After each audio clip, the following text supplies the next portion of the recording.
Ready? Start.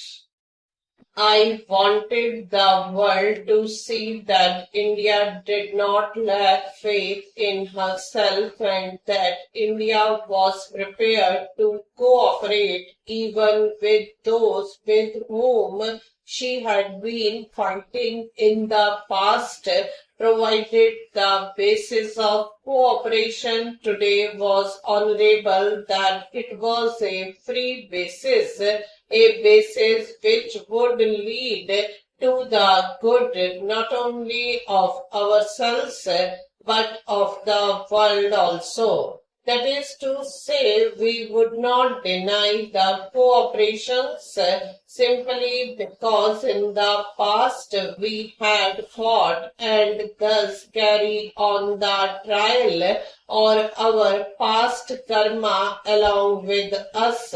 We have to wash out the past with all its evil. I wanted, if I may say so, in all humility, to help in letting the world look at things in a slightly different perspective, or rather try to see how vital questions could be approached and dealt with. We have seen too often in the arguments that go on in the assemblies of the world this bitter approach, this cursing of each other, this desire not in the least to understand the other but deliberately to misunderstand the other and to make clever points.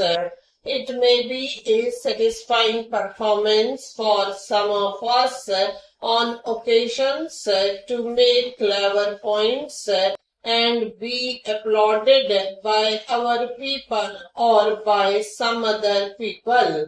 But in the state of the world today, it is a poor thing for any responsible person to do when we live on the verge of catastrophic wars, when national passions are roused, and when even a casually spoken word might make all the difference.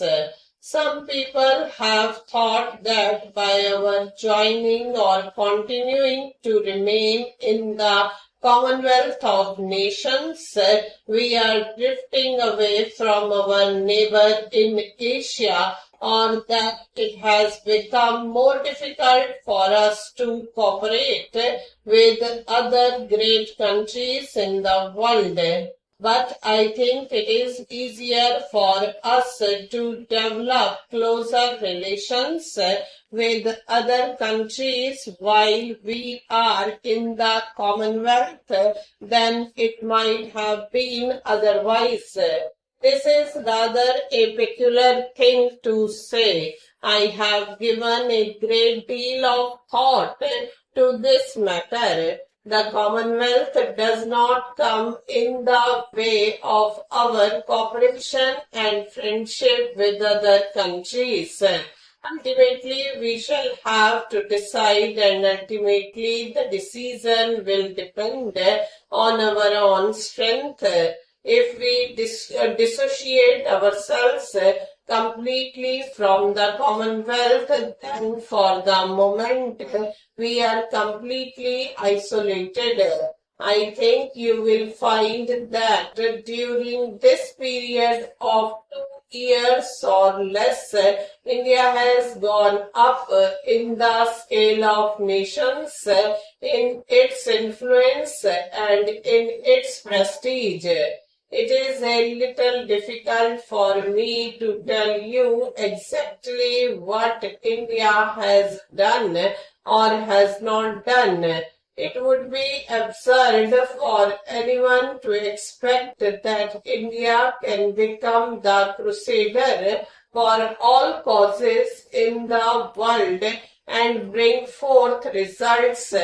Even in cases that have borne fruit, it is not a thing to be proclaimed from the housetops, but something which does not require any proclamation is the fact of India's prestige and influence in world affairs.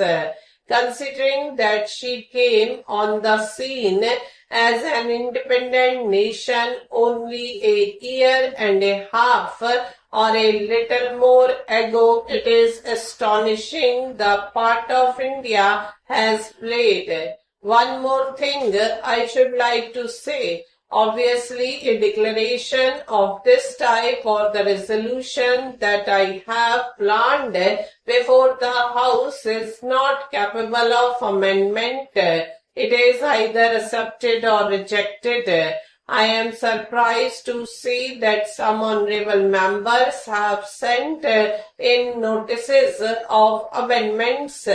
Any treaty with any foreign power can be accepted or rejected.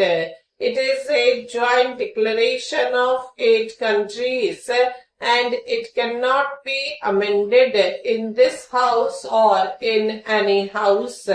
It can be accepted or rejected. I would therefore beg of you to consider this business in all its aspects. First of all, make sure that it is in conformity with our old pledges, that it does violence to none. If it is proved to me that it does violence to any pledge that we have undertaken, that it limits India's freedom in any way, then I certainly shall be no party to it. Secondly, you should see whether it does good to us and to the rest of the world. I think there can be little doubt that it does us good, that this continuing association at the present moment is beneficial for us, and it is beneficial in the larger sense to certain world causes that we represent. And lastly, if I may put it in a negative way, not to have had this agreement would certainly have been detrimental to those world causes as well as to ourselves. And finally, about the value, I should like this house to attach to this declaration and to the whole business of the talks leading up to this declaration. It is a method which brings a touch of healing with it in this world which is today sick and which has not recovered from so many wounds. Stop.